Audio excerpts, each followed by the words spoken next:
നമ്മൾ ഇവിടെയുള്ള പ്രത്യേകം ശ്രദ്ധിക്കണം. സേഫ് ഗാർഡിംഗ് എന്ന് പറയുന്നത് വൺ ഓഫ് ദ ഇമ്പോർട്ടൻറ്റ് റെസ്പോൺസിബിലിറ്റിയാണ് നഴ്സസിൻ്റെ.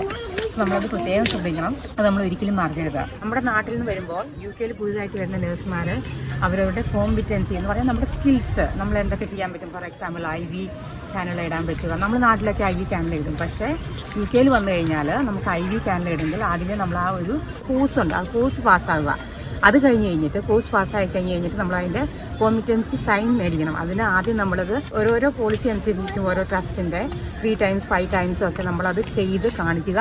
എന്നിട്ട് നമ്മളെ സൂപ്പർവൈസ് ചെയ്യുന്ന നമ്മുടെ സൂപ്പർവൈസർ അത് നമ്മൾ അസസ് ചെയ്ത് കഴിഞ്ഞ് അവർ ഹാപ്പി ആണെങ്കിൽ മാത്രം അത് സൈൻ ചെയ്ത് നമ്മൾ കോമ്പിറ്റൻ്റ് ആണെന്നുള്ള ഒരു ടാഗ് വേണം. അതുപോലെ തന്നെ general medicines, IV medicines, NG ഇടുന്നത്, NG ട്യൂബ് ഇടുന്നത്, അങ്ങനെ എല്ലാത്തിനും ഓരോരോ കോമ്പിറ്റൻസീസ് വേണം. നമ്മൾ സ്വയം ഒരിക്കലും സൈൻ ചെയ്യരുത്. അപ്പോൾ ഇങ്ങനെ ഒരു സംഭവം നമ്മൾ UK ഒരു നഴ്സിൻ്റെ NMC